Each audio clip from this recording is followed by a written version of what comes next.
हाय दोस्तों, आप देख रहे हैं मेरा चैनल इलेक्ट्रिकल एंड इंस्ट्रूमेंट। दोस्तों आज की वीडियो में बात करने वाले किरचॉफ लॉ के बारे में। दोस्तों किरचॉफ का नियम क्या है दोस्तों, ये कैसे वर्क करता है दोस्तों, हम सर्किट के माध्यम से समझेंगे। दोस्तों सबसे पहले किरचॉफ के दोस्तों दो नियम है। दोस्तों आपको पता ही होगा दोस्तों, पहला नियम जो होता है हमारा KCL बोलते हैं और दूसरा हम बोलते हैं KVL।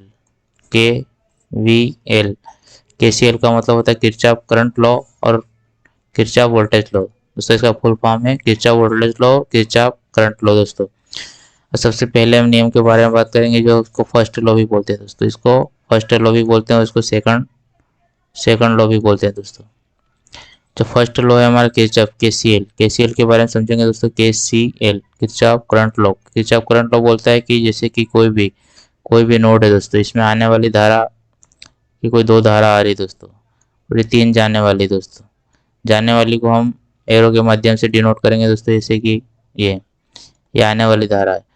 आने वाली धारा जैसे I1, I2, ये आपका I3, ये आपका I4 और ये आपका I5। KCL जो किरचॉफ का करंट लॉ ये कहता है कि ये कोई भी हमारा नोड है दोस्तों, किरचॉफ का नियम कहता है कि आने वाली धारा जाने वाली धारा के बीजगणितीय योग शून्य होता है। दोस्तों बीजगणितीय योग मतलब बीजगणितीय योग शून्य होता है। दोस्तों आने वाली धारा जाने वाली धारा के बीजगणितीय योग के शून्य होता है। दोस्तों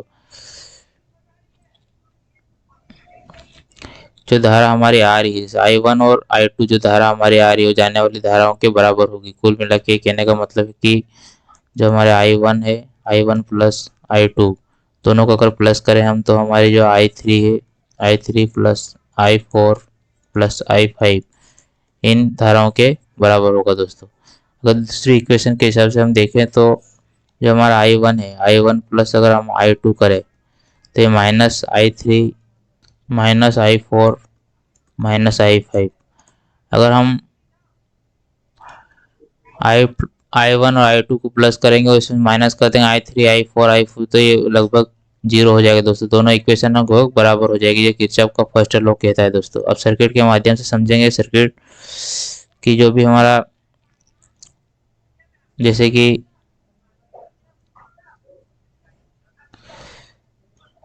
यह रेजिस्टेंस है दोस्तों,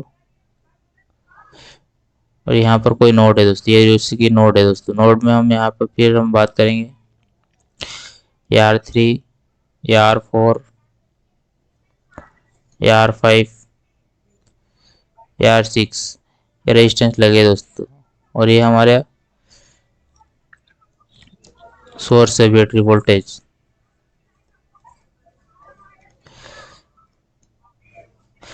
प्लस माइनस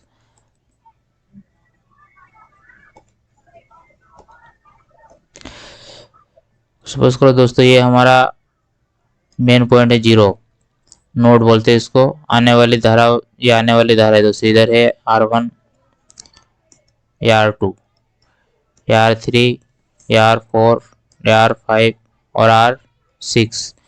ये आने वाली धारा, इधर से जो धारा आ रही है जाने वाली धारा होगी, यहाँ से यहाँ इधर से आई दोस्तों और इधर गई। आने वाली धारा जाने वाली धारा के बीजगणितीय योग शून्य होता है दोस्तों। ये किरचॉफ का करंट लॉ बोलता है दोस्तों। अब हम बात करेंगे किरचॉफ के सेकंड लॉ के बारे में दोस्तों, जो KVL बोलते हैं जिसको KVL किरचॉफ वोल्टेज नियम। किरचॉफ वोल्टेज का नियम क्या कहता है दोस्तों, किरचॉफ वोल्टेज का ये इसको सेकंड लॉ वो बोलते हैं दोस्तों। Second law of Kirchhoff. Kirchhoff का सेकंड लॉ जो बोलता है उसमें आप जैसे कि कोई सर्किट बनाएंगे दोस्तों, हम कोई रेजिस्टेंस है दोस्तों R1 और ये हमारा R2, यहाँ पे कोई वोल्टेज सोर्स लगाया दोस्तों हमने, ये कोई वोल्टेज सोर्स लगाया और यहाँ पर एक रेजिस्टेंस लगाएंगे जो कि R3।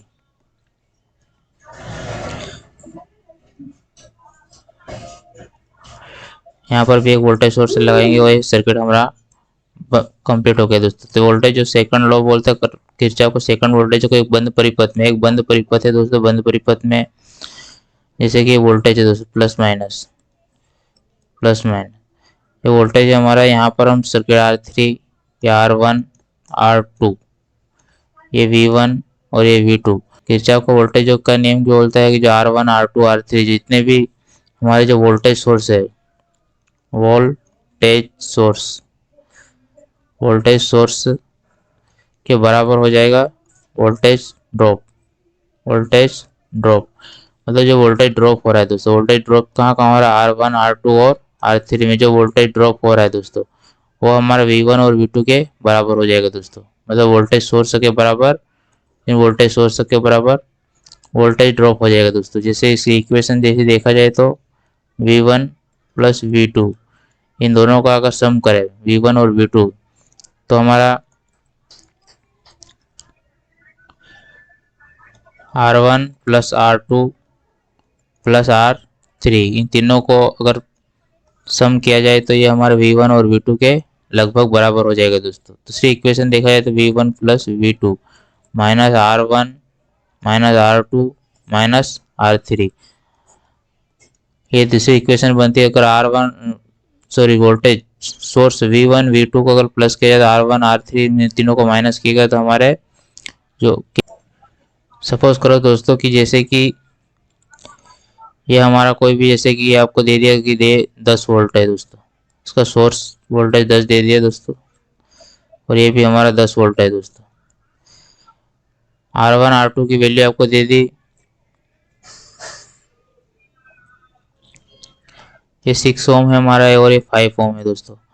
और इसकी अगर वैल्यू हमें R3 की अगर निकालना है दोस्तों, तो कैसे निकालोगे दोस्तों, तो हमें जो वोल्टेज जैसा कि मैंने इक्वेशन में बताया कि R1 R2 R3, जैसे V1 V2, अगर V1 और V2, V1 कितना है 10, इस इक्वेशन में हम अपना फार्मूला, इस इक्वेशन से, इस फार्मूले के हिसाब से इक्वेशन सोल्व करेंगे दोस्तों सर्किट में, कि जो हमारा V1 है, V1 प्लस V2 बराबर R1 plus R2 plus R3। अब सॉल्व करेंगे दोस्तों तो V1 वोल्टेज कितना हमारा 10 प्लस 10, V2 भी हमारा 10 है दोस्तों, बराबर R1 कितना है दोस्तों, R1 हमारा 6 ओम का है दोस्तों, R2 जो R2 है 5 ओम है दोस्तों, R3 हमें पता नहीं है दोस्तों, तो ये दोनों को अगर मल्टीप्लाई किया तो हमारा 11 ओम से आ जाएगा दोस्तों, और R3 पता नहीं है दोस्तों, और इधर का सम किया तो हमारा 20 हुआ। तो ये हमारा R3 निकालना है हमें, तो R3 बराबर 20 माइनस कर देंगे 11, तो हमारा ये R3 जो है वो 9 ओम से आ जाएगा दोस्तों। इसे हम कैलकुलेशन करके हमारे जो R3 है, R3 आपको 9 ओम का है दोस्तों रेजिस्टेंस। ऐसे आप कैलकुलेशन कोई भी सर्किट में हम कर सकते हैं दोस्तों। जैसे कि KCL में भी हम देख लेते हैं दोस्तों। जो फर्स्ट लॉ है दोस्तों, फर्स्ट लॉ हमारा KCL Kirchhoff current law, Kirchhoff current law की जो भी हमारी में बताई, जिससे आने वाली धारा जाने वाली धाराओं के बीजगणितीय योग शून्य होता है इससे। और इसमें भी हमें अगर कैलकुलेशन करना है, कोई बता दिया कि हमारा I1 हमारा 5 एम्पियर करंट आ रहा है दोस्तों, और I2 में हमारा 6 एम्पियर करंट आ रहा है दोस्तों, और इसमें बोल दिया आपको कि 2 एम्पियर I3 में जा रहा है दोस्तों, और I4 में आपको 1 एम्पियर जा रहा है दोस्तों, 1 एम्पियर दोस्तों, और I5 में आपको बोलते हैं कि कितना जाएगा दोस्तों। तो हमें इक्वेशन जिससे कि मैंने बताया कि कैसे सोल्व करना है दोस्तों, तो हम जैसे कि I1 प्लस I2, आने वाली धारा बराबर जाने वाली धारा, I3 plus I4 plus I5, आने वाली धारा जाने वाली धारा के बीजगणितीय योग शून्य होता है, जिससे कि आने वाली धारा कितनी है 5 एम्पियर, 5 प्लस 6 एम्पियर, I3 कितना है 2 एम्पियर, और I4 आपका कितना है 1 एम्पियर, 1 प्लस I5 आपको पता नहीं है दोस्तों, ये हमें निकालना है दोस्तों। I5 दोनों को सम किया तो ये कितना हो गया 3 प्लस I5, और इधर का सम किया तो 11।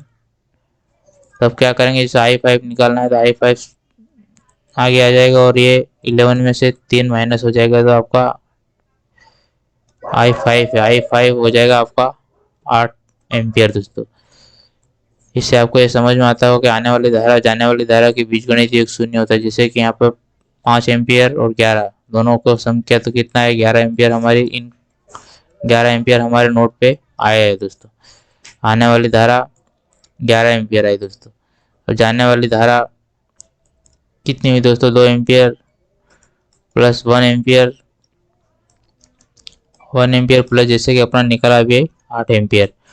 इनका सम करेंगे तो 8 और 9 10 11 11 दो अब आने वाली धारा जाने वाली धारा के बीच गणितीय योग बराबर होता है, शून्य होता है दोस्तों। तो आई होप कि दोस्तों आपको वीडियो पसंद आया होगा। वीडियो पसंद आया हो तो लाइक करें और चैनल को सब्सक्राइब करें दोस्तों।